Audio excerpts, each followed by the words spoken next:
এইখানে যে ক্যান্ডেলটা হইছে এই ক্যান্ডেলটা খুবই একটা দুর্বল ক্যান্ডেল মনে হইতে পারে আপনাদের কাছে। এই ক্যান্ডেলটা হয়তো বা আপনাদের কাছে লাগতেছে একটা উইক ক্যান্ডেল, কিন্তু এখানে উইক ক্যান্ডেল না ভাই, এটা অনেক স্ট্রং ক্যান্ডেল। এটা মার্কেটকে নিচের দিকে নিয়ে যাবে। কারণ কেন, যদি দেখেন ফুল ডাউন ট্রেন্ড চলতেছে এখানে, এখানে ফুল ডাউন ট্রেন্ড চলতেছে, ফুল ডাউন ট্রেন্ড চলতেছে।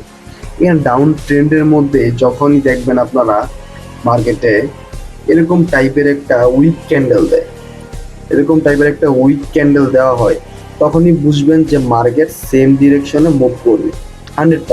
100% সেম ডিরেকশনে মুভ দিবে। দেখছেন, আমার একটা শিওর শট পেয়ে গেছে। আমার ট্রেডটা কোন কোন জায়গায় পড়ছে ভাই, একদম একদম উপরের লেভেলের সেফটি মার্জিনে আমার ট্রেডটা পড়ছে। আমার ট্রেডের ডিপ প্রফিট যাবে, 100% প্রফিট। ঠিক আছে, 1 2 বুম, প্রফিট। এইভাবে ট্রেডিং শিখতে চাইলে আমাদের সাথে যুক্ত হতে পারেন।